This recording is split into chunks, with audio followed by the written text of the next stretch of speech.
नमस्कार, आपण पाहत आहात आलमगीर न्यूज लाईव्ह 24 बातम्या अहमदनगर जिल्ह्यातील। भारत मुक्ती मोर्चाचा ईव्हीएमला विरोध, सर्व सार्वत्रिक निवडणुका बॅलेट पेपरवर घेण्याची मागणी। जिल्हाधिकारी अहमदनगर यांना निवेदन। देशातील सर्व सार्वत्रिक निवडणुका ईव्हीएम मशीनऐवजी बॅलेट पेपरवर घेण्याच्या मागणीसाठी भारत मुक्ती मोर्चा व ईव्हीएम विरोधातील समविचारी पक्ष आणि संघटनांच्या वतीने जिल्हाधिकारी यांच्या मार्फत राष्ट्रपतींना निवेदन देण्यात आले। जिल्हाधिकारी कार्यालयावर शुक्रवारी दिनांक 5 जानेवारी ईव्हीएम हटवा, लोकशाही वाचवाच्या घोषणा देण्यात आल्या। यावेळी भारत मुक्ती मोर्चाचे जिल्हाध्यक्ष सुभाष आल्हाट, बहुजन मुक्ती मोर्चाचे जिल्हाध्यक्ष शिवाजी भोसले, राष्ट्रीय मूल निवासी कर्मचारी संघाचे जिल्हाध्यक्ष रावसाहेब काळे, इंडियन मेडिकल असोसिएशनचे इंपा जिल्हा अध्यक्ष डॉक्टर भास्कर रन्नवरे, असंघटित कामगार संघटनेचे जिल्हा अध्यक्ष शिवाजी शेलार, संजय शिंदे, युसुफ शेख, त्रिंबक नेटके, सुरेश गायकवाड, योगी महाराज, नवनाथ गायकवाड, वासुदेव राक्षे, अमीनभाई इनामदार, पोपट आरू, माधव देठे, पावलस भिंगार दिवे, विनोद साळवे, दत्ता वामन, रमेश गायकवाड, ज्ञानदेव झिंजुर्डे, रवींद्र कांबळे, अंबादास आरुळे, तनित शेख, सदाशिव निकम, श्रीधर शेलार आदीसह विविध संघटनेचे पदाधिकारी व कार्यकर्ते सहभागी झाले होते। भारत मुक्ती मोर्चाच्या वतीने ईव्हीएम विरोधात संपूर्ण देशातील 567 जिल्ह्यात राष्ट्रीय अध्यक्ष वामन मेश्राम यांच्या मार्गदर्शनाखाली 4 टप्प्यात आंदोलन होत आहे। या आंदोलनाचा पहिला टप्पा म्हणून शुक्रवारी सर्व जिल्हाधिकारी कार्यालयात ईव्हीएम विरोधात राष्ट्रपतींना निवेदन पाठवण्यात आले आहे। 10 जानेवारी रोजी जिल्हाधिकारी कार्यालयासमोर धरणे आंदोलन, 14 जानेवारी रोजी जिल्हाधिकारी कार्यालयावर मोर्चा, तर 31 जानेवारीला दिल्ली येथील केंद्रीय निवडणूक आयोगाच्या कार्यालयावर भव्य मोर्चाचे नियोजन करण्यात आले असल्याची माहिती सुभाष आल्हाट यांनी दिली। सर्वोच्च न्यायालयाने 8 ऑक्टोबर 2013 रोजी ईव्हीएम मशीन बरोबर व्हीव्हीपीएटी मशीन जोडून दोन्ही मतांची 100% तुलना करण्याचे सूचित केले होते, परंतु काँग्रेसचे अभिषेक सिंघवी यांनी सर्वोच्च न्यायालयात ईव्हीएम मशीन बरोबर व्हीव्हीपीएटी मशीनचे 100% जुळण्याऐवजी 50% जुळण्याचे प्रकरण आणले। यामध्ये ईव्हीएम मशीन बरोबर व्हीव्हीपीएटी मशीनचे चिठ्ठ्या 1% जुळण्याचा निर्णय घेण्यात आला। निवडणुकीत केवळ 1% मतांची तुलना करून निष्पक्ष पारदर्शी निवडणूक प्रक्रिया पार पाडू शकत नसल्याचे संघटनेच्या वतीने स्पष्ट करण्यात आले आहे। ईव्हीएम मशीनवरील जनतेचा विश्वास संपत चालला आहे। देशातील अनेक राजकीय पक्ष, सामाजिक संघटनांनी ईव्हीएम मशीनवर अविश्वास दाखवलेला आहे। नुकत्याच झालेल्या 5 राज्याच्या निवडणुकीत ईव्हीएम घोटाळ्या संबंधित 15 ते 20 हजार तक्रारींचे प्रकरण भारतीय निवडणूक आयोगाच्या पोर्टलवर नोंद आहेत। निवडणूक आयोगाने अद्याप अनेक प्रश्नांची उत्तरे अजूनही दिलेली नाहीत। निवडणूक आयोग या संदर्भात असंवेदनशीलता दाखवत असल्याचे निवेदनात म्हटले आहे। पारदर्शी व लोकशाही पद्धतीने निवडणुका होण्यासाठी ईव्हीएम मशीन हटवून बॅलेट पेपरवर निवडणूक घेण्याची मागणी भारत मुक्ती मोर्चाच्या वतीने करण्यात आली आहे। या मागणीचे निवेदन शिष्टमंडळाने जिल्हाधिकारी सिद्धराम सालीमठ यांना दिले। सदर प्रश्नी दखल न घेतल्यास आंदोलन तीव्र करण्याचा इशारा देण्यात आला आहे। जे छेडछाड होते त्या अनुषंगाने सन्माननीय वामन मेश्राम साहेब यांनी कन्याकुमारी ते काश्मीर असे 2 दौरे पूर्ण करून सुद्धा या देशामध्ये निवडणूक आयोगाला कुठलीही जाग येत नाही, हे एक देशासाठी शोकंकित आहे।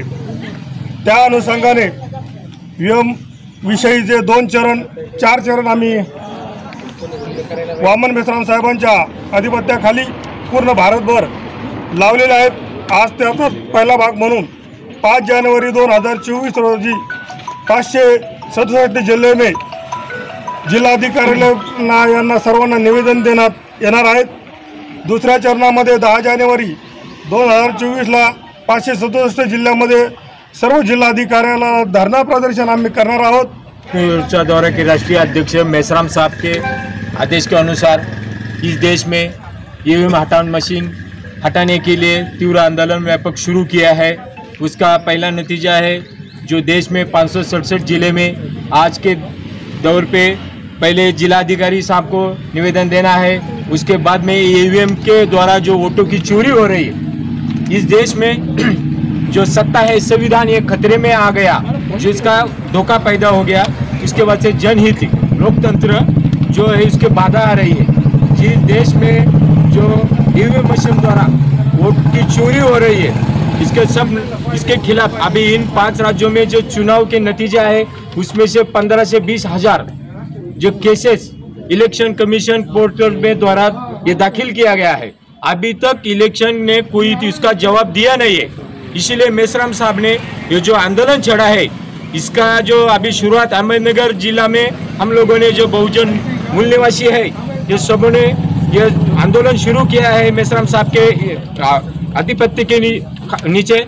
जो यह आंदोलन है ईवीएम हटाना है, देश को बचाना है और लोकतंत्र की जो स्वतंत्र धारा है, विचारधारा, ये अपने देश में मजबूत करने के लिए जो आंदोलन छेड़ा है उसका ये अभी अभियान चालू है।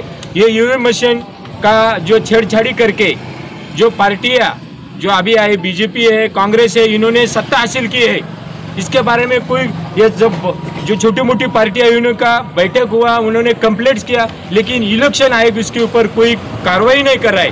इसके लिए जो आंदोलन छेड़ा है अभी ये जो पहला चरण है उसमें हम इसका जो अभी जो निवेदन है ये दे रहे राष्ट्रपति मोहम्मद को, जिलाधिकारी को। इसके अगर इन्होंने उसका हल निकाल दिया तो ठीक है, नहीं तो इसका जो अगला चरण है उसमें से हम उसको और गतिशील आंदोलन शुरू करेंगे, जो इसका व्यापकता है उसका बढ़ाएंगे। हम ईवीएम हटाना है और देश को बचाना है। जय हिंद, जय महाराष्ट्र, जय मूल निवासी। नमस्कार, मी सुभाष आल्लाट, भारत मुक्ती मोर्चाचा अहमदनगर जिल्ह्याचा जिल्हा अध्यक्ष आहे। मित्रांनो, 8 ऑक्टोबर 2013ला या देशामध्ये सर्वोच्च न्यायालयाने एक निर्णय दिला। या निर्णय देत असताना सुप्रीम कोर्टाने असं सांगितलं की देशामध्ये जे ईवीएम मशीनच्या माध्यमातून जे निवडणूक प्रक्रिया निवडणुका होत आहेत त्या निवडणुका फ्री, फेअर आणि ट्रान्सपरंट होत नाहीत आणि त्या जर लोकशाहीला मारक असतील तर त्या ईवीएम मशीन बंद केली पाहिजे, असं 8 ऑक्टोबर 2013ला सुप्रीम कोर्टाचा निर्णय आहे। परंतु सुप्रीम कोर्टाचा निर्णय असून देखील या देशातलं जे निवडणूक आयोग आहे हे निवडणूक आयोग सुप्रीम कोर्टाच्या आदेशाला कुठल्याही प्रकारचं महत्त्व देताना दिसत नाही। आणि भारत मुक्ती मोर्चाचे राष्ट्रीय अध्यक्ष माननीय वामन मेश्राम साहेब यांनी 2017ला जी त्यांच्या बाजूने निकाल लागला, सुप्रीम कोर्टाने सांगितलं का जर ईव्हीएमच्या माध्यमातून फ्री, फेअर आणि ट्रान्सपरंट इलेक्शन होत नसते, निवडणुका होत नसत्या तर काय केलं पाहिजे। आमचे राष्ट्रीय अध्यक्ष माननीय वामन मेश्राम साहेब यांनी सुप्रीम कोर्टाला सांगितलं का जर या देशामध्ये फ्री, फेअर आणि ट्रान्सपरंट इलेक्शन घ्यायचे असेल तर ईव्हीएम मशीनच्या माध्यमातून ते होणार नाही आणि त्यासाठी व्हीव्हीपीएटी नावाचं जे मशीन आहे, पेपर ट्रेड मशीन, ते लावलं पाहिजे आणि त्याच्या माध्यमातून मतदान झाल्यानंतर त्याच्या माध्यमातून ते मतं मोजले गेले पाहिजे। परंतु ते मतं मोजण्यासाठी जेव्हा सुप्रीम कोर्टाने त्याला होकार दिला तर निवडणूक आयोगाने त्याच्यात आठ टाकली आणि निवडणूक आयोगाच्या बदमाशीमुळे ते ज्या झालेली मतदान प्रक्रिया आहे तिची मोजण्याची, काउंटिंग करण्याची प्रक्रिया होती, 100% काउंटिंग व्हायला पाहिजे। ईव्हीएम मशीनमधून जे मतदान झालं त्याची 100% व्हीव्हीपॅटच्या माध्यमातून त्याची काउंटिंग व्हायला पाहिजे, त्याची मतमोजणी व्हायला पाहिजे। परंतु या बदमाश जे निवडणूक आयोग आहे या निवडणूक आयोगाने सुप्रीम कोर्टाच्या ज्या निर्णयाला त्याला केराची टोपली दाखवत त्यांनी सर्व राजकीय पक्षाच्या कुठल्याही कार्यकर्त्यांनी यावा आणि या ईव्हीएम मशीनमध्ये गडबड करून दाखवा, वोट चोरी करून दाखवा असा प्रपोगंडा केला आणि या देशातल्या 140 करोड जनतेला हे निवडणूक आयोग फसवत आहे। निवडणूक आयोग आणि सत्तेत असलेली भारतीय जनता पार्टी आणि काँग्रेस ही मशीन 2004ला या देशामध्ये पहिल्यांदा सर्व ताकदीनिशी या देशामध्ये ईव्हीएम मशीन आणली आणि ईव्हीएम मशीनची निवडणूक 2004 पासून या देशामध्ये पूर्ण ताकदीने होऊ लागली।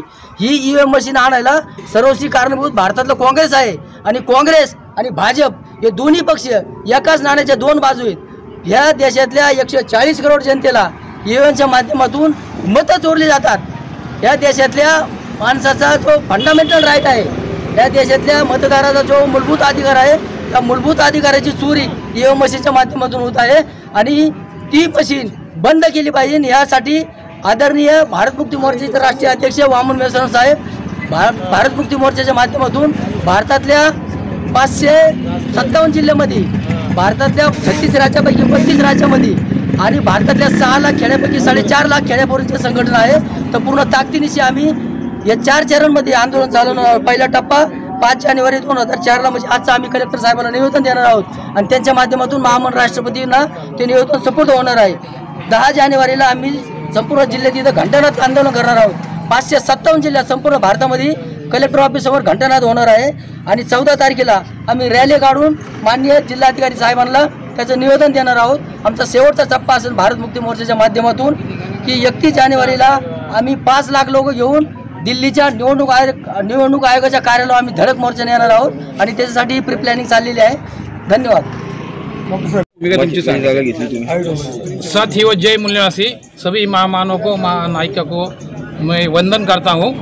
आज हम लोग भारत मुक्ति मोर्चा के माननीय वामन मेश्राम साहब की आदेश पर यहाँ पर कलेक्टर ऑफिस को कलेक्टर को आज निवेदन दे रहे हैं 5 तारीख को। दूसरा जो चरणबद्ध आंदोलन है 10 तारीख को हम कलेक्टर ऑफिस पर धरना प्रदर्शन कर रहे हैं। तीसरा जो आंदोलन है वो 14 तारीख को हम अहमदनगर शहर में रैली निकाल रहे हैं और चौथा जो आंदोलन है वो 31 तारीख को 31 जनवरी को दिल्ली का जो निर्वाचन आयोग है उन पर हम लाखों का मोर्चा ले रहे हैं। सबसे महत्वपूर्ण बात है कि जिस देश ने America, England, America, Japan, Germany इन्होंने इस मशीन का शोध लगाया, लेकिन 1980 को उन्होंने ये मशीन बंद कर दिया। जैसे ही मशीन बंद कर दिया, भारत सरकार की तो स्वर्गीय इंदिरा गांधी प्रधानमंत्री थी, उन्होंने अपना शिष्टमंडल उधर यूरोप में भेजा और बोला कि उन्होंने मशीन बंद क्यों किया है, उसकी खोजबीन करके आओ। तो वो लोग गए, खोजबीन करके आए, उन्होंने रिपोर्ट दिया कि ये मशीन में गड़बड़ी होती है। वैसे जैसे उनको पता चला कि इस मशीन में गड़बड़ी होती है, उसी दौरान माननीय कांशीराम साहब जो वामसिक के संस्थापक है, उन्होंने 1980 को नारा लगाया था, वोट हमारा राज तुम्हारा, नहीं चलेगा नहीं चलेगा। यानी 85% लोगों का वोट और 3.5% लोगों का राज चलेगा नहीं, ऐसा नारा कांशीराम साहब ने लगाया था। इसका तुरंत ये ब्राह्मणवादी लोग और ये RSS वादी लोग सब जाग गए और उन्होंने इंदिरा गांधी ने पहली बार 1983 में इस मशीन को भारत में लाकर इसका यूज़ किया। बाद में ये जो सहमति थी वो कांग्रेस की थी, बीजेपी की थी, कम्युनिस्टों की थी। संसद में तीनों लोगों ने वो मशीन लाने का प्रस्ताव पर साइन किया है। ये तीनों पक्ष वो ब्राह्मण के पक्ष है, हमारा एक ही राजकीय पक्ष नहीं है। इसलिए हमारा जो निवडणूक है बैलेट पेपर भी ठीक था। अभी ईवीएम में बहुत बड़ा घोटाला गड़बड़ी कर सकते हैं। अब जितना कोसों दूर जो तुम्हारा उपग्रह है चांद पर या कोई इस पर, तो उनको तुम यहाँ से दिशा बदल सकते हो, डायरेक्शन बदल सकते हो। तो ईवीएम मशीन में गड़बड़ी कैसे नहीं कर सकते? उसके बहुत सारे कारण है। ईवीएम मशीन में 100% गड़बड़ी होती है। ऐसे जो खोज है ये सबसे पहली बार जो सुब्रमण्यम स्वामी था, डॉक्टर सुब्रमण्यम स्वामी जो भाजपा का था, लाल कृष्ण आडवाणी और GVL नरसिम्हा, ये सभी भाजपा के लोग थे। ये 2004 और 2009 में कांग्रेस ने जो इलेक्शन जीता, इसके विरोध में ये तीनों लोग कोर्ट में गए और तीनों लोग जो भाजपा के लोग कोर्ट में गए, उसके ऊपर 8 अक्टूबर 2013 को निर्णय आया सुप्रीम कोर्ट का कि ईवीएम मशीन से फ्री फेयर ट्रांसपेरेंट इलेक्शन नहीं हो सकता। अगर ये सुब्रमण्यम स्वामी, GVL नरसिम्हा और लाल कृष्ण आडवाणी एक भाजपा के लोग कोर्ट में गए, यानी उनको ये मालूम था कि इसमें गड़बड़ी होती है। और आज वही लोग क्यों सपोर्ट कर रहे हैं? क्योंकि उनको सत्ता चाहिए। ईवीएम की वजह से महाराष्ट्र में, देश में सिर्फ उनकी सत्ता चल रही है। इसलिए हम इस ईवीएम मशीन को विरोध करने के लिए यहाँ पर इकट्ठा हुए हैं और हम बड़ा सा आंदोलन लगाएंगे। 31 जनवरी को अगर भारत सरकार ने माना नहीं तो हम ईवीएम फोड़ने का भी कोशिश करेंगे अगला चरण में। धन्यवाद। जय मूल्यवासी।